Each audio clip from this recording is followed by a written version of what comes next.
Lovely. Well, good afternoon, everybody, and welcome to Sedgemoor District Council's Licensing General Purposes Committee meeting today on Wednesday, the 8th of July.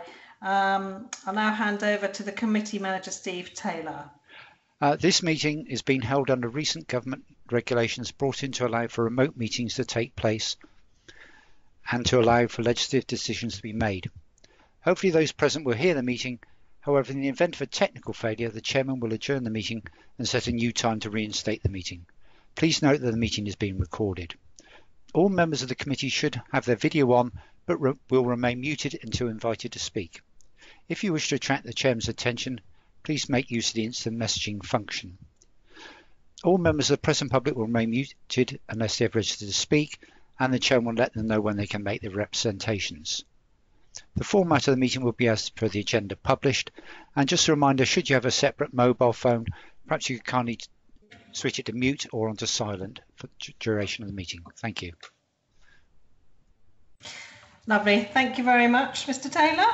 Right, so I'm now going to have to get you all to introduce yourselves, as we have to do in these meetings. And also, I'd like you all to confirm, as I ask you, that you can see and hear me properly before we start the official business. So let's kick off with my list up here. Mr. Weldon, are you here? Can you see and hear me? Yes to all those questions. Thank you. Lovely. Next we've got Councillor Barry Crowe. No, you're on mute. Still on mute. That's yes, fine. I can see and hear you. Perfect. Lovely. Steve, did you want me to get one to introduce themselves, or shall I just check that they're all listening? Chairman, I would say for this, just go through all the councillors. Lovely, because we all know who we are. It's just the officers may well introduce, because not all the officers are known to all the committee members. Okay, well that's right. So officers, when I get round to you, just introduce yourselves. Thank you very much. Right, who have we got next on my list? We've got Emily Webber. Emily? Hi, I'm legal apprentice for the council. And you can see and hear us. Lovely. Nice to see you. Next I've got Layla Nicholson. Thank you, Chairman. I confirm that I can see and hear you all. Super duper. Nigel Osborne. Yes, Nigel Osborne, legal advisor to the committee. Yes, I can see and hear everything. Thank you. Super duper. Oh, who's next up? Oh, the very important Mr. Steve Taylor. Yes, Chairman, I can see and hear you. Committee manager. Lovely. Councillor Alex Glassford.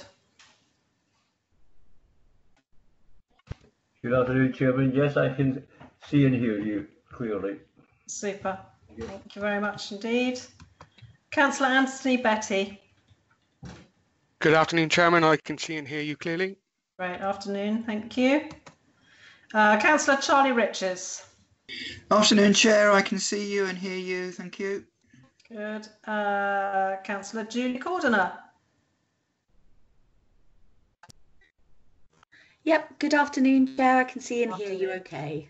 Fab. Councillor Julie Pay. Good afternoon. Yes, I can see and hear you clearly. Thank you. Great. Councillor Liz Levy.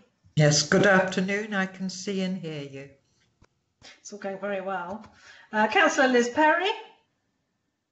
Yes, good afternoon. Yes, I can see and hear you. Thank you. Councillor Mike Murphy.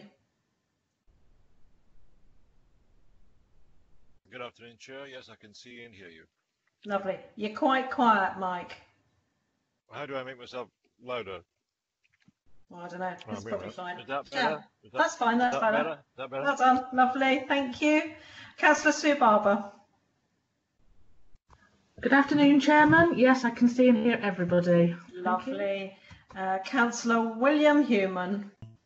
Hello, everybody. I can see and hear you clearly. Thank you. Lovely. Mr. Simon Guest. Yeah, Simon Guest, licensing officer. Yes, I can see and hear you. Thank you. Lovely. I think that is everybody. That's everyone on my list. Have I missed anyone?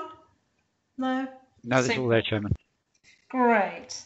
And there are no other attendees, so I think we can carry on. So we'll start with the agenda. Agenda item number 1, any apologies for absence? Yes, Chairman. Apologies from Councillor Stuart Kingham. Stuart Kingham, lovely. Right, item number 2, the minutes of the last meeting, which have all been circulated. Have we got any comments on the minutes? Doesn't look like we've got any comments. So have I got a proposer or a seconder for the minutes, please? Don't be shy. Oh, Councillor Barry Crowe, he's a proposer, hopefully. Or do you want to say something, Barry? Oh, no, and I've got Anthony Betty, hopefully, as a second. Is that correct? No, I proposed it or seconded it, whichever it is. Super, Yeah, okay. I'll happily second that. Brilliant, thank you. So Councillor Barry Crowe is proposing, Anthony Betty is seconding it. So if everyone's in favour of that and there are no objections, I'll take the minutes as read. Brilliant. Thank you, Oh, the cat's back. Love that, Steve. Brilliant. Item number 3, any urgent business? There's no urgent business, Chairman. Super. Number 4, public speaking time. We've got no public, have we? No, Chairman. No public. And item number 5, any declarations of interest? I don't think we probably have we? Nope. Super. Okay. So we'll now head over to item number 6, which is the taxi licensing policy and conditions, to review the current taxi licensing policy and conditions and to consider appropriate amendments. The report has been attached. So Mr. Guest, would you please like to start your presentation to us all? Thank you. Okay, thank you, Chairman. What I'll do is I'll start off with a very brief overview, and then I think the way I'd like to do it is scroll through each of the items in question in Appendix A, which is the intended revised policy.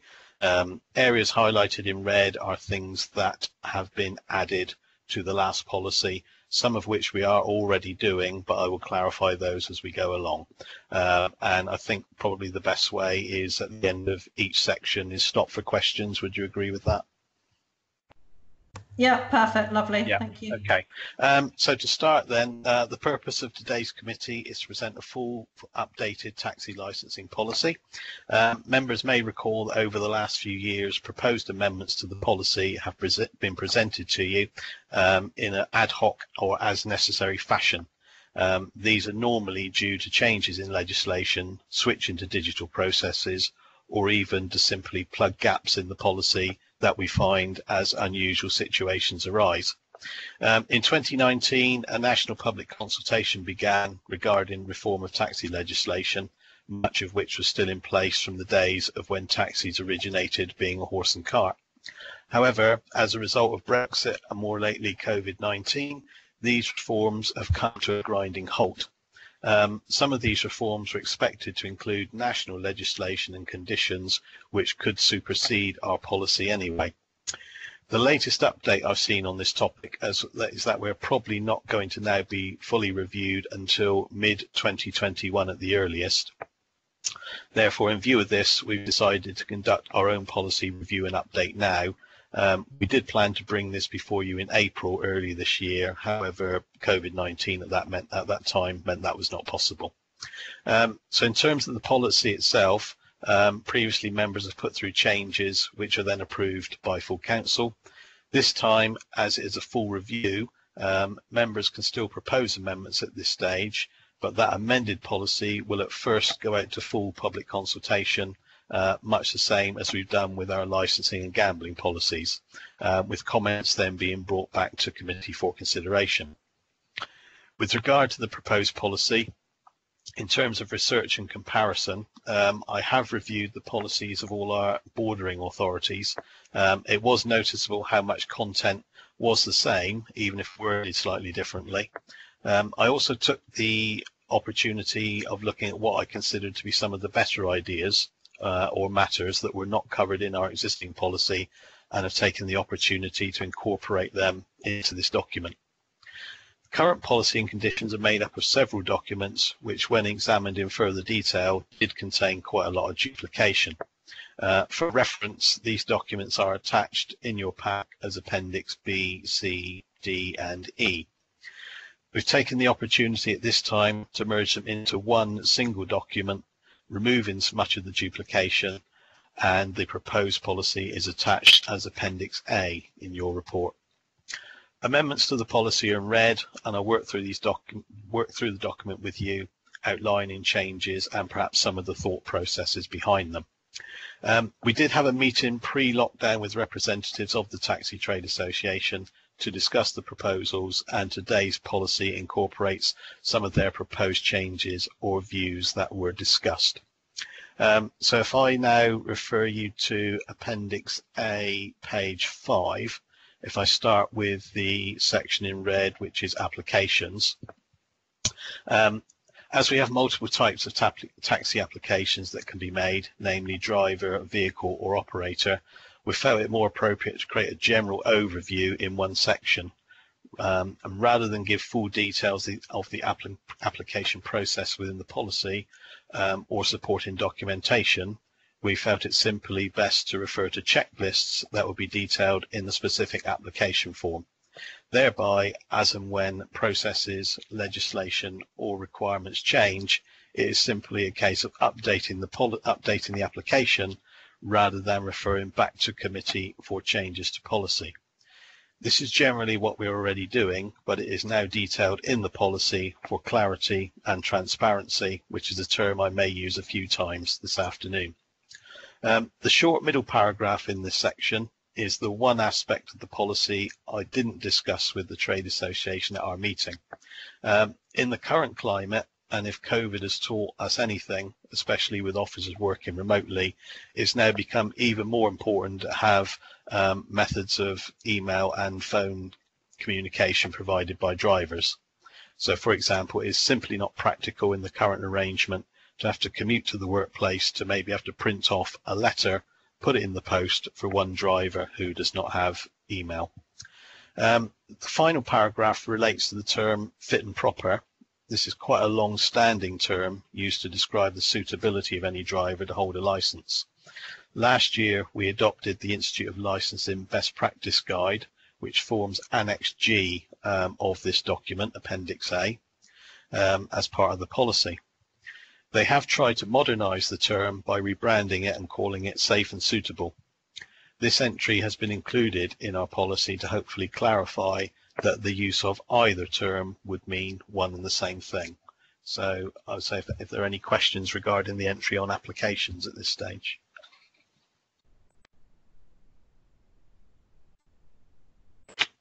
I think so. It's looking quiet on the board. No, all quiet on the Western Front. Good. Yeah, good sign. Right. Next four sections then, which are still on page 5 of the document, which are applications from drivers, age requirements, passport photos and educational qualifications. They've remained the same apart from a short amendment to the section on passport photographs. Again, this is something that we already practice and have now included for clarity and transparency.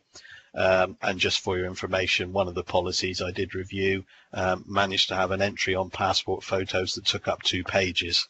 So I don't think we really want to go that far if we can help it. No, definitely not. Next section, knowledge test, which has got quite a significant red entry. So we're now on page 6 of the document, Appendix A. Broadly speaking, the changes in red are what we try and do already, so we're generally operating in this way. However, it has become noticeable over the last 18 months to 2 years that more and more drivers are relying on the generosity and discretion of the officer present in a lot of cases when they appear to have not taken the test seriously and arrive ill prepared. Of course, we want to try and help where we can. In terms of things like clarification of a question. More and more candidates were needing help with many or most of the questions for clarification rather than simply the odd one or two. We don't consider this is fair on those drivers who've worked hard, done their research and preparation in advance of the test. Another example is time limits. We normally set 1 hour to complete the test. However, if someone was generally close to passing but had reached the time limit, officer discretion may have allowed them a further 10 minutes rather than formally have been a fail and asked them to reset. Therefore, adding this text in the policy gives clear guidance to the candidates as to what is expected of them and what we can and cannot help them with. For your reference, we are in the process of moving over from the current paper test to an online test, which operates much in the same way as the test you would sit for your driving examination. These tests will be timed by computer and close at the required deadline, whether questions have been completed or not. So would there be any questions on the knowledge test section?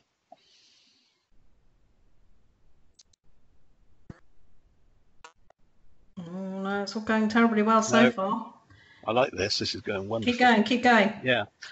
Next section, still on page 6 of Appendix A, is medical examinations. The entries in red are matters we're already doing, but not mentioned in the policy, so once again have now been input for transparency and clarity. There is an issue developing with medicals which I would like committee to maybe discuss today and welcome some of their feedback. Our policy does say that the assessment must be completed by someone with access to medical records.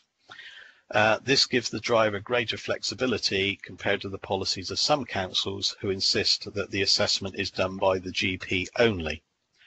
Pre-COVID, it was becoming increasingly difficult for one of these medicals to be done at a GP surgery. Many surgeries have started refusing, saying it was not classified as NHS work, and they did not have the time to conduct lengthy, non-essential medicals. COVID has accelerated this, and guidance now to surgeries from the General Medical Council is that they should not conduct these medicals anymore, even if and when we return to the old normal. This leaves only private Group 2 medical assessors for drivers to visit. One such provider has refused to take Sedgemoor's medicals, as our policy insists on access to the driver's medical records. These companies do not have direct access, but drivers can obtain a free printed medical history from their GP and take it to the appointment. The company are specifically still refusing, claiming they cannot guarantee that in the modern digital era, should I say, the printed history has not been tampered with or photoshopped in any way. To create greater flexibility, this means either both the Group 2 or access to the medical records would need to be considered to be removed or reviewed. This would cause concern for the licensing authority. Almost all UK councils insist on the Group 2 requirement, as it's driving specific medical also taken by coach and lorry drivers. If the access to medical records reference were removed, it would rely on driver honesty at the medical assessment. In our view, removal of either or both of these entries would mean a reduction in standards. So I throw that one open to the members. Okay, members, anyone got anything? You putting your hand up there, Will, or unmute yourself? No, sorry, I have you on a little box in the, while I'm reading the document, so I couldn't get to a thingy. Yes, I think it would leave us very open, and also leave the driver open to some sort of after issue if he's either knowingly or unknowingly given false information. And you take, for example, my industry in the insurance industry, even if you unknowingly or erringly said something that was incorrect, then that negates your insurance, and it would happen the same for him. So I agree with Simon that we need to have a more robust way of ascertaining the information. Lovely, thank you very much. Councillor Charlie Riches. Thank you, Chair. I mean, would it be possible to insert a sentence saying that failure to disclose an unedited medical history obtained from a GP would make the licence void, something like that, just to be absolutely clear, and then that would cover the companies doing the assessment, it would cover the authority, and it would be crystal clear to the drivers. Mr. Guest? Yeah, I mean, to come back on that, I think this has been sort of suggested with some of the companies. However, each have got their own working practices. And I think we've already realised that potentially we could have to have 3 or 4 different form of declarations on our medical form to comply with each company's own working practices, which is not really where we want to go. Like I said, the issue is coming about in terms of GPs now less and less going to start do the work. So the options are narrowing for the driver. If I just expand a little bit more on what's happened in the last few months since COVID, clearly drivers' medicals have expired over the last few months, and what we have done as a temporary stopgap is ask the drivers to make a signed self-declaration to say that they are currently in good health. They've had no significant medical change since their last medical assessment. We get that returned back to us and signed, and we've issued them a exemption from requiring a medical for up to 6 months. The idea of that was hopefully at that stage we may be a bit further forward with COVID and have a little bit more idea about where we may want to go. But it is something that we think is going to be coming over the horizon. One other option perhaps for members is, as we're still only in the initial phase of this, is to maybe wait until the end of the public consultation before it then comes back to you, maybe in October this year. We may have a better picture at that stage. That's another option rather than make any form of decision now. Okay. Councillor Sue Barber, you had a question. Thank you, Chairman. I think Mr. Guest has just answered it. I was going to suggest maybe, yes, a self-help declaration to cover their health, specifics. So, yeah, that was going to be my suggestion, actually, and that might cover us a little bit. Yeah, if they don't declare anything, then, they would make their insurance void, wouldn't it? Yeah, so I was going to suggest that. Thank you. Okay, lovely. Doesn't look like we've got any others. Can I just add one point to that? Sorry. Please do. Like I said, we've only intended to do that as a temporary stopgap. The self-declaration from the drivers. Obviously, we're not medical experts, and we are taking it on trust that they are medically fit to do so. Someone could have quite a chronic medical history. We don't know. They choose to sign that document to say, yes, I'm fit, and may take the view, well, I'll worry about that when something happens. I'm not saying that is going to happen in all cases, but it does open the door for that sort of action, and where it may leave us in terms of worst case scenario, were that driver involved in a serious incident where there was some form of compensation claim, for example. It's just a thought process. Like I said, it is feasible. So we could take the view of just leave it until we come back to you with the public comments and then make a final decision. Then we may have a bit more of an update in terms of from the General Medical Council as to what's happening. But at the moment, it just seems like advice and guidance to surgeries that they shouldn't be doing it. Obviously, they're not fully open and not at full capacity yet. So when things give it a few months, things may have moved further on. We may have a more definitive answer. Lovely. I've got Councillor Charlie Richards back. No, I think Mr. Guest just answered what I was going to say. To me, it seems untenable to have self-certification for a situation where the driver 1 week after getting his licence could go and cause a bad accident, and that would come back on the licensing authority. Yes, indeed. Councillor William Human. Okay. Simon, can you sort of clarify whether or not we actually have any options at this stage? Because you're saying the surgeries won't do a medical. The level 2 people that we pay to do medicals, their information is, or they're not willing to do them because they can't get the medical records, and therefore we haven't really got an option at the moment. Is that what you're saying? No, there are options. the company I referred to, that was one particular company that have been refusing to sign our medical declaration because they fired it up the line to their legal team, who said that they cannot be certain that this document has not been photoshopped, edited in some way, because they've not got the direct online access to the medical records. We do have another company who we've spoken to.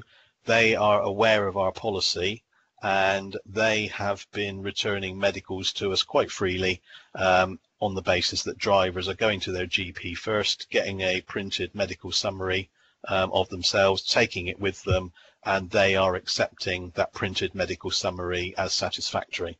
So again, it's very much down on a company by company basis, but if GPs are going to go down potentially a blanket route of saying no medicals at all, we're only left with the option of these outside companies, and their involvement in this is going to be affected on a policy by policy basis. So effectively, you're asking us if we will permit a delay in making that decision for a period of time so that we can work out whether or not the GPs are going to go ahead with that potential threat. Yes, I mean, like I said, we could delay it till October. At that point, we may know a bit more. If we're very much in the same situation where we know that GPs are definitely not going to be interested, and the only way we can move forward is through the private companies, again, like I said, that starts restricting options for drivers of where they go. In order to make things more flexible, would it be a question, like I said, the option that the Group 2 standard medical has to come out and just a basic medical is done with the doctors? The Group 2 is of a much higher standard on things such as eyesight because of the nature of the job. And to give you a basic example, most of us have got a standard Group 1 driving license. And if you have a medical issue that you need to declare to the DVLA, for example, a stroke, perhaps that's not a good example because there can be different types of stroke. Some people are told that they cannot drive for 3 months if they've had a stroke. If they hold a Group 2 medical as part, because the assessment is stricter, for the exact same stroke, they may be told they're not allowed to get behind the wheel for 12 months. Because of the different standards. So in effect, one and the same person that's had the same stroke could drive their own personal car for personal use, not for hire or reward or for public service, after 3 months, but they can't get behind the wheel for public service for 12 months. So if we went down the route of, say, a Group 1, that might be something that, because the standards are lower, it will make things potentially easier for the drivers, but again, it does lower the standards. Now, as I did say earlier, many of the local authorities, having looked at the policies, their policies do actually insist on the medical must be done by the GP only, not even an outside source. So I can see that they could start having a greater problem unless they just simply update their policy to say, like we have, to say can be done by someone with access to medical records. But I think it's becoming a national problem that I'd sort of want to highlight at this stage, that we may have to concede some ground somewhere, be it reluctantly. Thank you, Sue. Barbara, did you want to come back with another one? Just a quick query, please, if I may, Chairman. I was just wondering, the County Council run their own school buses now, don't they? So they obviously have PSV drivers who require medicals. I was just wondering who they used. Any public service medical, so bus drivers, lorry drivers, they are all done to the Group 2 standard. Now, the issue with the Group 2 standard is the HGV and bus drivers, the GP will conduct the medical, fill out, I think it's about a 12-page form with all the history on there, and the GP sends it to the DVLA. The DVLA have their own in-house medical assessors, and they make the medical decision as to whether somebody is fit or not fit. Because the DVLA issue the Group 2 licenses within your printed license that you have. The DVLA do not issue taxi licenses. They're issued at the local authority level. So the DVLA have said, we are not prepared to make a decision on taxi licenses. which pushes the decision back to the local authority. And as the licensing officers are not medical professionals, we have said we feel a medical professional should be the person making that decision. This is where the complication starts to arise. So anyone who's doing a medical for bus driver, lorry driver, etc., the surgery are going to be very happy to do that because all they're doing is filling in the bit of paper, sending it to the Dvla to make their decision. Whereas with us, the surgery themselves are the ones that are going to have to make the decision. That's where the problem is starting to fall over. Okay, lovely. So thank you for your input, everybody. I don't think we've got any more questions on that one. So Simon, are you happy to carry on? After you've had a quick swig. Yeah, I'll carry on. I've lost my place now. Where are we? Medicals, next one down. So yes, we go to page 7 of Appendix A, starting at driving assessment. Previously, within our policy, if you had a pass certificate, it was valid for life. The proposed change in red was suggested by the trade association representatives at our meeting. In simple terms, existing drivers aren't going to be affected. This change would primarily impact on any new applicant who may have been licensed as a taxi driver many years ago, left the profession and is now returning.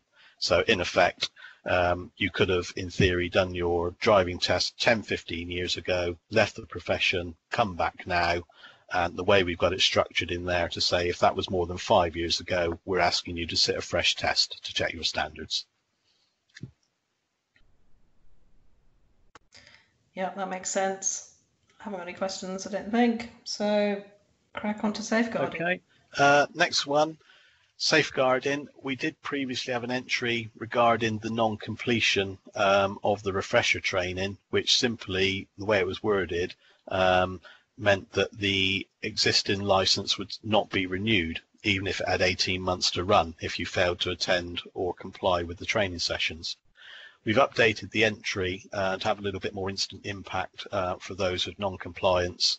And some of you members may remember taking part in a licensing panel earlier this year where we had multiple drivers that were recommended for revocation for failing to comply with the training courses.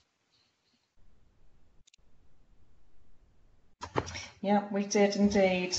I've got no questions on the conversation, so keep going. Okay, next one, change of name and address. This is simply what I mentioned earlier to say that we would like to say that it is mandatory for current and active email and phone numbers to form part of the application process and keep us updated of changes. We have also amended a timescale in there. When it used to say 7 days, we've changed that to 5 working days after discussion with our council's legal team. The 7 days did stem from old legislation that was written pre the invention of email. Now we can be contacted whenever by this method, but we felt removing the ambiguity related to weekends, bank holidays, Easters, etc. 5 working days would have been much clearer and gives the drivers potentially a few more days to get those details to us. Yep, that all makes perfect sense too. No questions, so yeah, keep going. Right. Oh, is there a hand? Oh no, sorry, that's the cat's tail. Sorry, Steve. I thought you were putting your hand up. Carry on, sorry, Simon. Did the cat have a question? Yeah.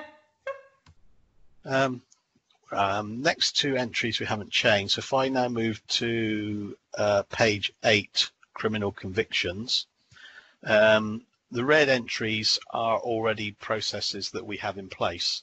The DBS issue is also covered under others legislation and guidance.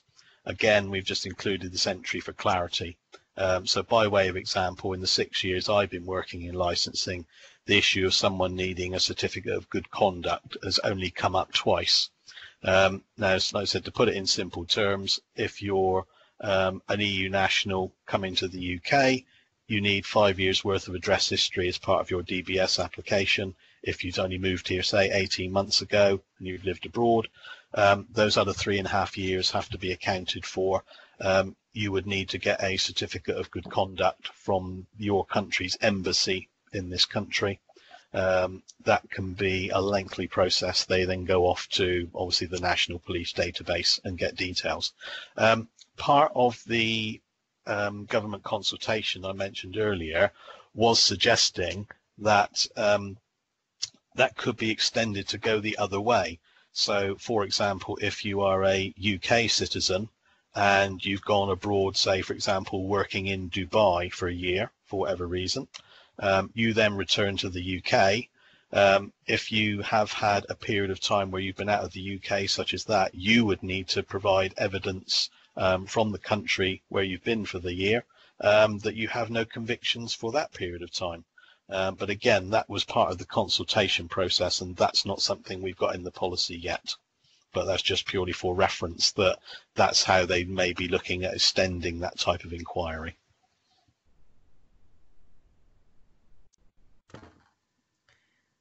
Yeah, again, I don't seem to think we've got any queries on that one.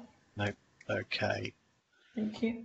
Where are we? Now, if I go to page 9, Institute of Best Practice Licensing Guide, we've amended the last line, as although we adopted this in 2018, this does give us the right to deviate from the best practice guide where we consider appropriate. And the obvious example I wish to quote to you is the Institute of Licensing recommend that driver's licenses are automatically revoked after reaching 7 points for motoring offences, on the grounds, in effect, that they are professional drivers, so they should know better. We and other authorities have discussed this and feel that is quite strict. We have our own version whereby when a driver reaches 9 points, the driver is interviewed by licensing officers and then potentially referred to a licensing panel who then have several options in terms of action rather than the one that the IOL recommend. So it's purely an entry in there to say, although we've adopted their best practice guide, if there are occasions where we feel that it isn't appropriate, we can step away from it in certain sections. Okay. Fair enough. No comments on that one. Okay. No? Okay, keep going. Next section, National Register of Taxi Licence and Refusals, NR3. We have been operating this for a few years now. Again, it was something that was not documented in policy, so we've taken the opportunity to include it. In simple terms, for an example, you could have a driver who had their licence revoked from Mendip Council, for example. They then moved to the Sedgemoor area, applied for a taxi licence here. There is a question on our application to say, have you had a licence previously revoked or suspended elsewhere? That would have been down to driver honesty to say yes or no. In that case, there was no means to actually check where that was genuine, because there was never a requirement to ask for previous addresses on application forms. Now there is this national register set up whereby when panel members revoke or refuse licenses, those skeleton details are put onto this national database, which all the councils that are signed up to can access. That data stays on there for 25 years, and part of the process is that as and when a local authority receives a new application, they check the database to see whether that driver has had a history of a revocation or a refusal elsewhere in the UK. That's the principle behind it. I don't know if you have any questions else regarding the NR3 or how it works.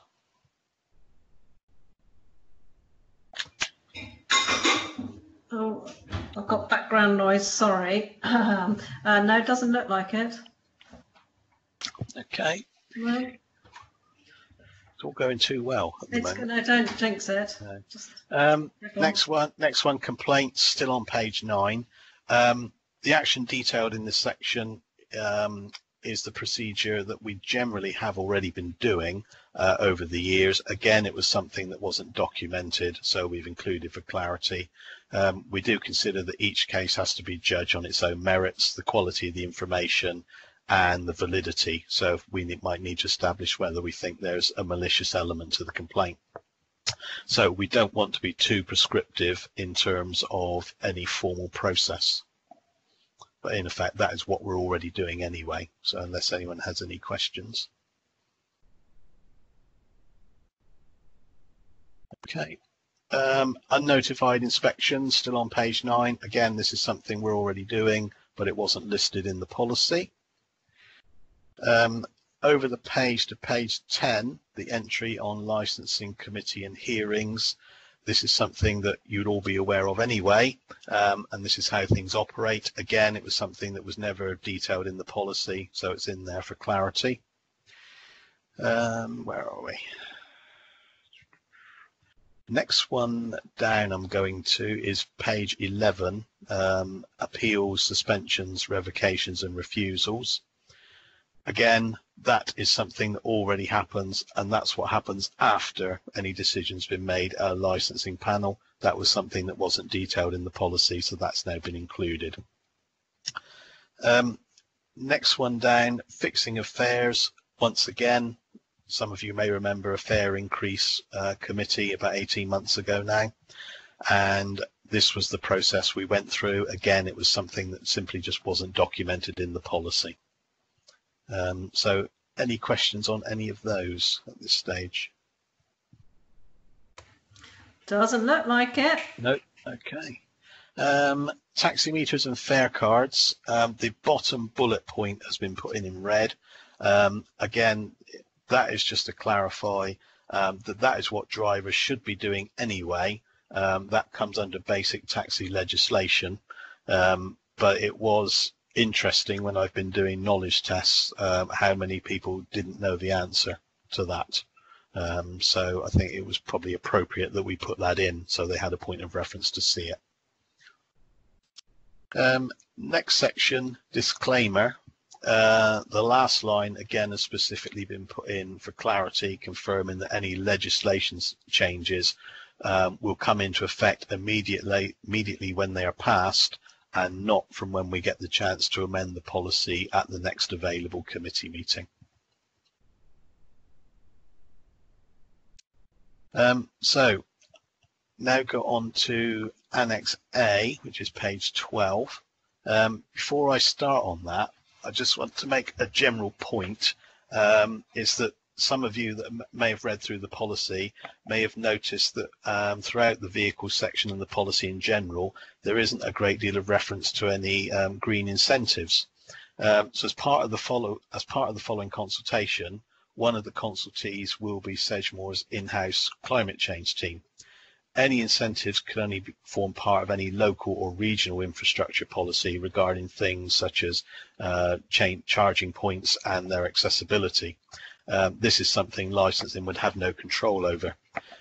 So at present, we don't feel there is a great deal of point in offering any significant green options until if the relevant facilities are not available to the trade. So as part of the consultation, we will be hoping for some input or steer from the consultees, unless anyone has any thoughts about that topic.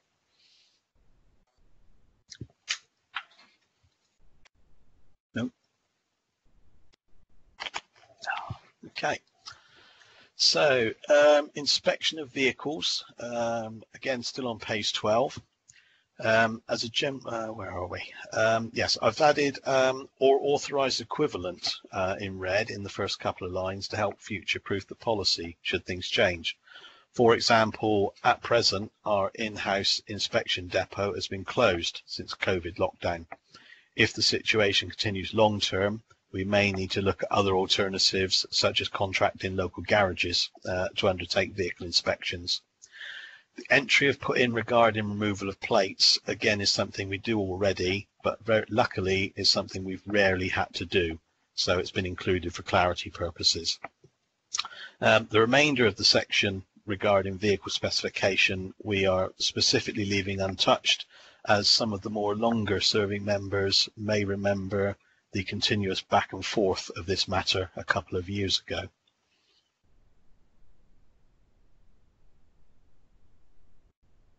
So if I now go on to page 14 on the document and go to the section on tuk-tuks. Our policy made no reference to these various types of vehicles. Many local authorities have safety concerns regarding such vehicles, mainly due to their open-sided nature if they were involved in a collision or overturned. I believe that these type of vehicles are prominent in some parts of London, and to the best of my knowledge, it is only Chester, outside the capital, that licenses them. We generally get 1 or 2 inquiries a year about such vehicles, but they do tend to end there once drivers realise the restrictions and all the supporting requirements of the driver licensing process. Question? Mr. Human, go ahead. I should imagine it's pretty difficult to be able to have wheelchair access for a horse-drawn carriage, for example, is it not? So I wouldn't expect anyone to be able to turn their horse-drawn carriages into a taxi service. I mean, I would imagine that, there would have to be significant adaptation, some sort of hoist. If it was some sort of horse and cart, I don't know how practical that would be. It's going to be quite a significant financial outlay, I would imagine. So the only practical way that they could operate would be private hire, but as it says in the entry there, the private hire legislation, vehicles are defined as motor vehicles. So your horse and cart, your rickshaws, that type of thing, they're not going to fit into that criteria.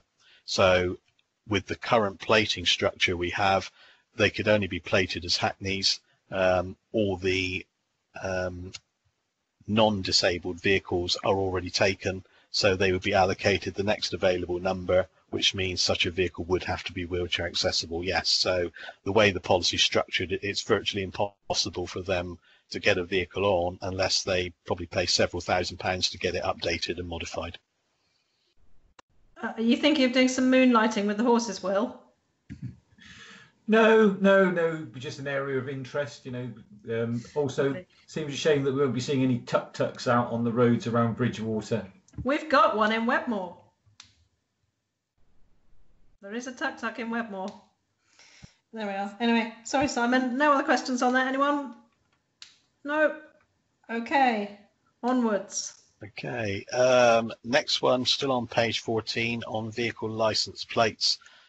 First line, I've added the word current just for tightening up, following a case we had recently where a vehicle was displaying 2 expired plates, but they argued to us that our policy made no reference that in terms of their validity or expiry. Again, as mentioned on a couple of cases earlier, we've made 2 other minor changes to 5 working days. And as for the last paragraph, it appears that more councils are favouring switching to door stickers on their vehicles. So thinking ahead, I've tried to future-proof the policy should we choose to switch to this form of identifier at some point in the future. And because they, I believe, are more popular in some parts of the trade as they cause less damage to the bodywork of the car rather than be screwed on to the bodywork somewhere. Can someone then just come and peel them off, though? Potentially, yes.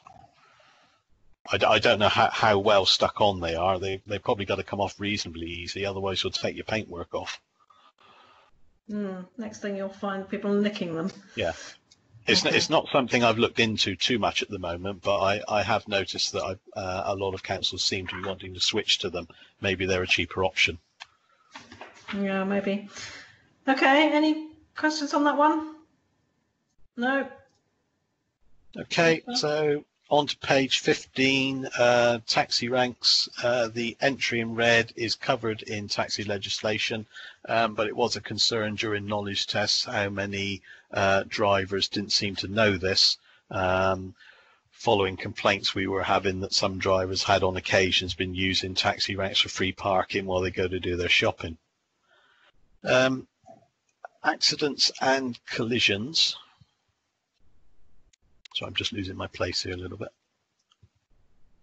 Yes, this is still on page 15. This is just a general tightening up and clarification of the procedures following a succession of recent cases where matters were not disclosed to licensing, one of which involved two taxis colliding with each other, a driver ending up in hospital, and neither of the drivers or companies involved reporting it to us, and we found out secondhand from another driver who'd heard about it themselves. We also wish to add a time restriction on temporary plates. Normally they've been open-ended, and on average we only issue around 5 or 6 a year.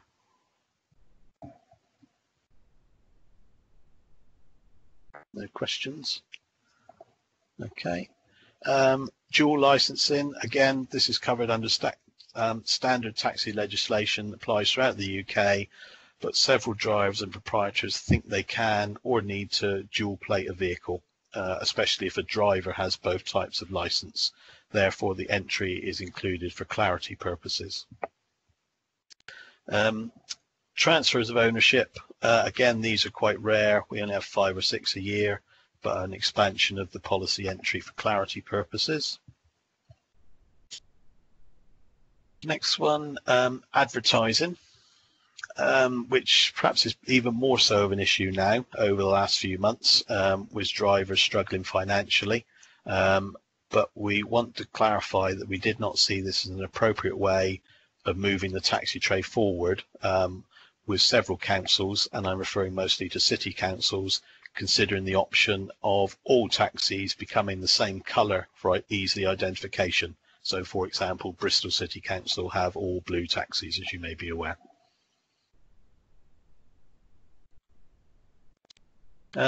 Next entry, Proprietors Responsibilities. We have a couple of additions at the bottom in red. The first is to tighten up a process where a small minority may have had their license revoked, suspended or surrendered, but approach another company in the interim for employment. The proprietor therefore has the responsibility to do a basic license check with us, even if that driver produces what appears to be a valid paper license and ID. And the second entry on that list is just standard taxi legislation and reinforces the point to the driver. Okay.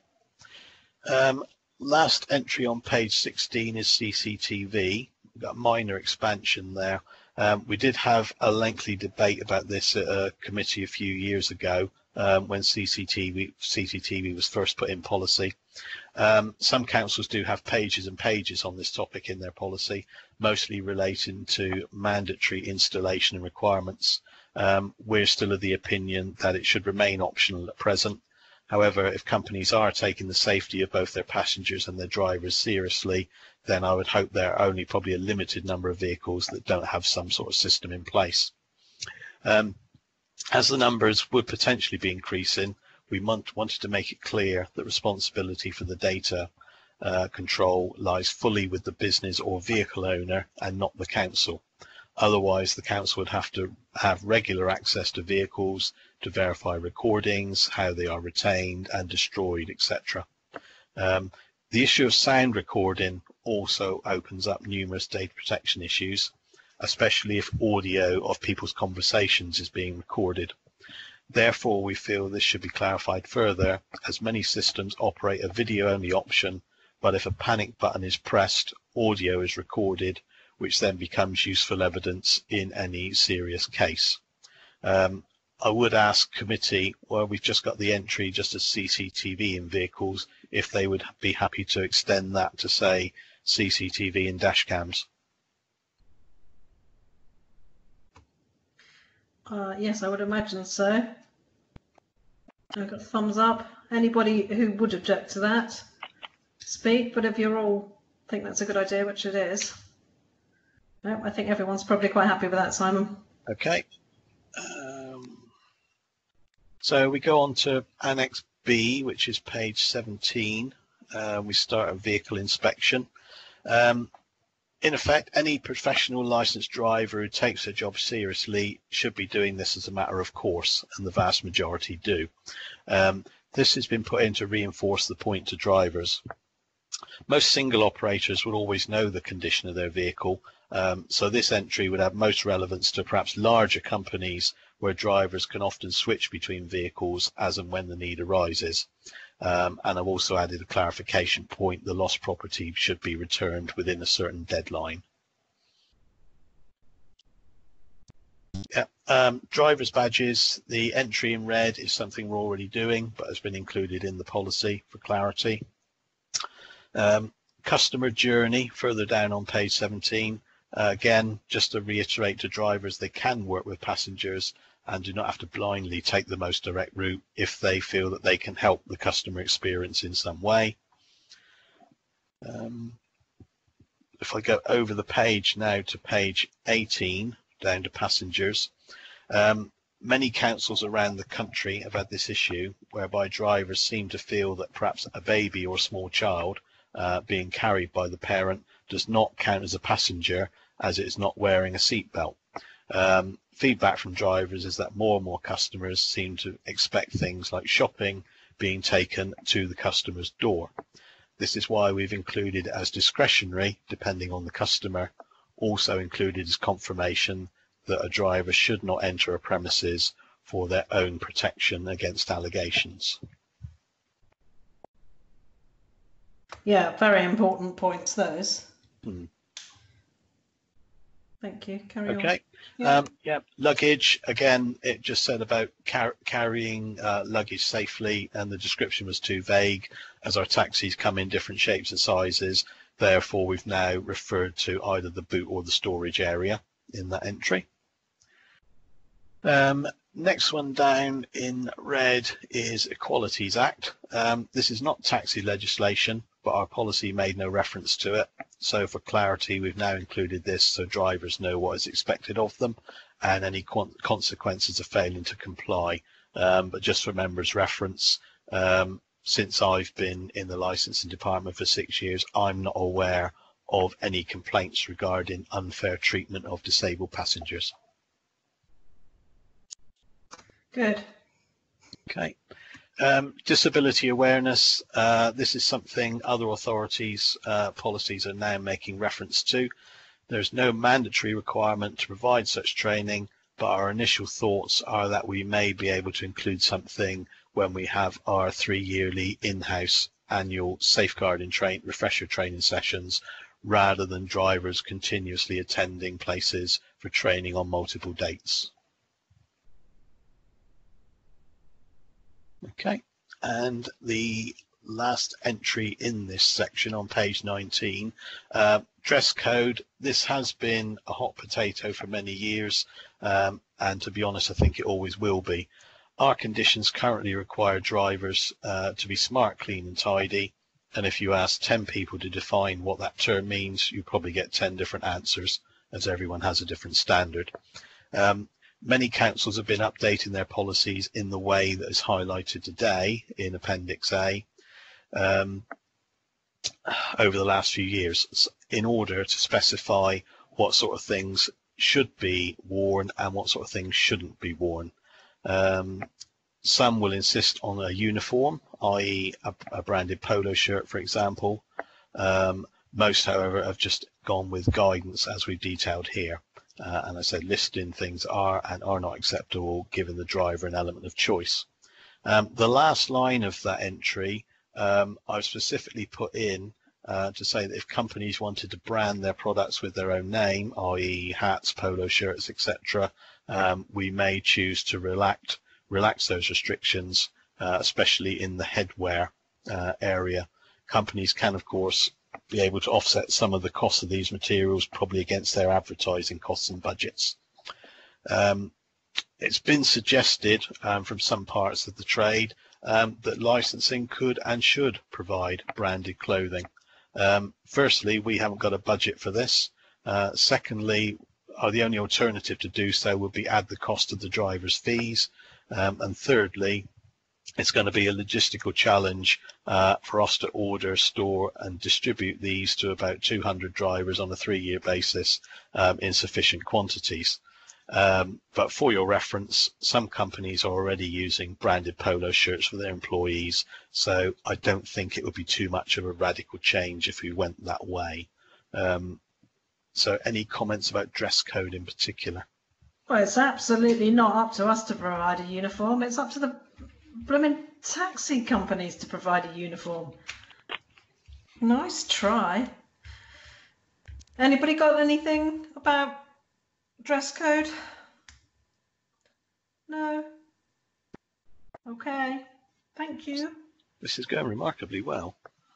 Don't jinx it. Stop jinxing it, okay? My internet will probably break in a minute. Right, so Annex C, now on page 20, in the, I've lost my place now, sorry. Yes, in the record section, there are 3 red entries. The red items are things that operators need to do as part of private hire legislation anyway, so we've now included those for clarity purposes. To distinguish them from Hackney vehicles, private hire fares must always be agreed at the time of booking and no meter is required in the vehicle. Purely for audit purposes, on the odd occasion, if an operator can't fulfill a booking, it should now have to be documented if that booking is subcontracted out and who to. The recipient operator also has to document it as well, so it can be traced that who has taken the booking, who it's gone to if they can't fulfill it, and that that person has then fulfilled the booking. Next entry, prestige vehicles. Again, this is something that's already happening and we've included in the policy for clarity. Prestige vehicles are specifically aimed at, for example, chauffeur companies or persons with top of the range vehicles such as BMWs, Mercedes, Jaguars, etc. Okay, next point I've got on page 21 in red, the section on cross-border hiring. This forms part of the bookings amendments that we just mentioned. In 2015, the Deregulation Act made it formally legal to transfer bookings to operators outside the council boundary. It is a very complicated topic, but we've done our best to explain it in layman's terms in a section within this policy. So if, for example, a Sedgemoor operator subcontracted a booking cross-border to an operator with MENDIP and a MENDIP operator's license, both the vehicle and driver used to take the booking by the MENDIP operator must also be licensed by the MENDIP authority. So in effect, there needs to be, as we call it, the trilogy of licenses required, all issued by the same licensing authority, namely operator, driver and vehicle.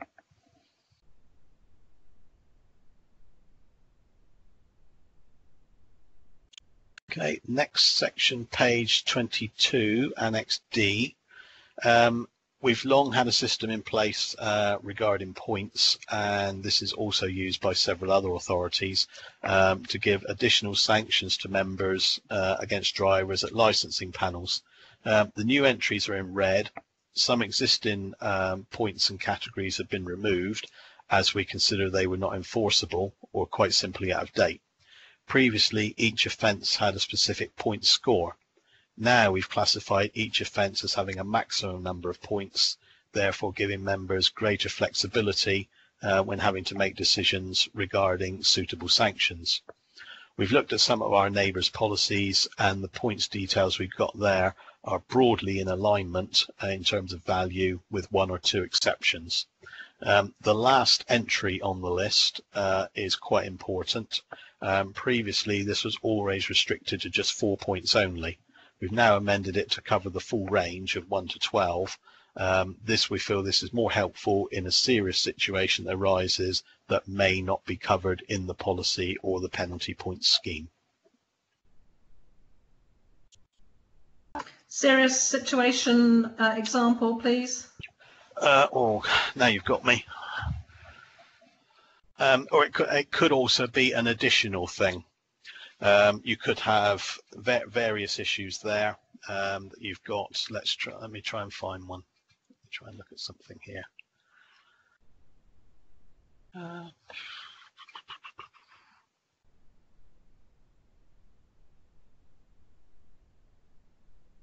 Let's see what we've got listed and what we maybe haven't that might crop up.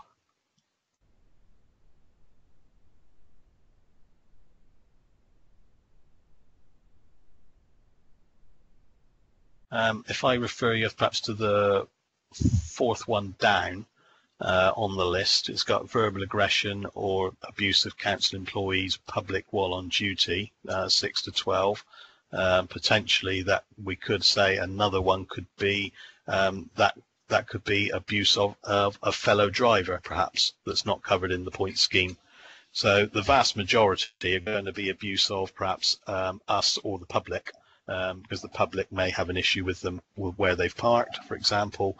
Occasionally drivers may get involved with each other.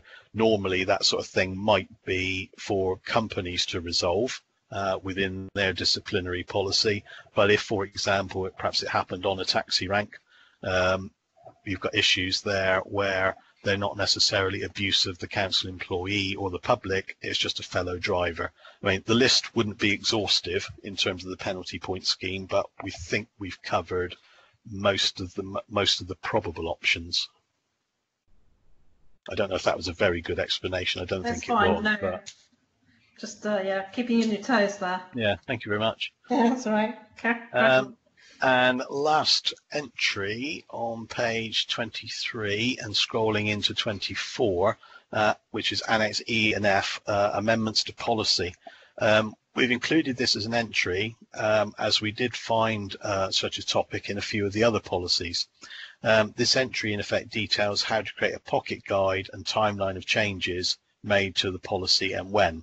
So if, for example, this policy were to be approved in 6 months, any subsequent changes made after that will be summarised in Annex F. So there is a brief running timeline of what has been changed and at what point in time for reference. Yeah, that's a good plan. Crikey. So I think that's it from me. Crikey. That went rather well. Anybody out there got any questions for Simon Guest? Ooh, gosh. I've never known such a quiet committee. It's wonderful. Wow. Maybe this is just recordings of half of them. Half of them still aren't here. I bet they're all out in the garden. There's a cardboard cutouts. That's what they are. So. Yeah, exactly. Oh, brilliant. Thank you. That was very comprehensive, Simon. Thank you for your hard work, keeping us up to date with all these potential policy changes. Okay, thank you. Much appreciated. Thank you very much. Right. Oh, it's back to me now. So we've done that bit. Back to the agenda. The last thing, item number 7, is licensing panels. Well, this is just obviously to note the licensing panels that we've had in the past. Are you still there, Steve? Indeed, I am, Chairman. I just think with that one, we probably just need to vote on the proposed amendments that are going out to consultation. Oh, right. Fine. Of course. So. Okay, so it's just if members are happy to support that draft absolutely. To go to consultation. So go through them. Do you want to just go through them individually? Well, I wonder perhaps if we need a proposer first and then perhaps a seconder. Absolutely. Chairman. So anybody out there like to propose the changes to the policy? Proposed. Lovely. Have I got a nice seconder? Seconded. Lovely. So proposed Will Human, seconded by Councillor Sue Barber. And so Steve, I think, will now ask you individually. Yes, members. As with other online meetings, we just asked you to confirm that you heard the whole presentation and have your vote, please. So I'll run through the committee members. First of all, with the Vice Chairman, Councillor Crowe. Yes, I heard all the policy and I approve it. Thank you, Councillor Crowe. Councillor Barber. Thank you. Yes, I heard all the policy and I approve it. Thank you. Thank you. Councillor Betty. Yes, thank you. I've been here for the entire day and I am for. Thank you very much, Councillor Betty. Councillor Cordiner. Yes, I heard all the policy, thank you, and I approve. Thank you. Councillor Glassford. Yes, I've heard the whole policy and I approve. Thank you. Councillor Levy. Yes, I've heard all the policy and I approve. Thank you. Councillor Murphy.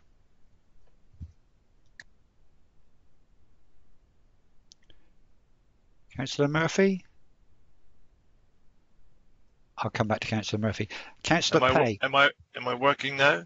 You are indeed, Councillor. Oh, sorry. It was the reverse. I'm sorry. I didn't quite see that. I've heard everything, all the policy, and I approve. Thank you, Councillor Murphy. Councillor Pay. Yes, I heard everything and I agree. Thank you, Councillor. Councillor Perry. Yes, I've heard everything and I approve. Thank you. Councillor Richards. Heard everything and approve. And finally, the Chairman, Councillor Costello. Yes, absolutely. I've heard everything and I approve. That's unanimous. Thank you, Chairman. Thank you very much. That's a full house. And again, sorry, I completely forgot about the vote. There you go. It just goes to show that my cardboard cutout was there after all.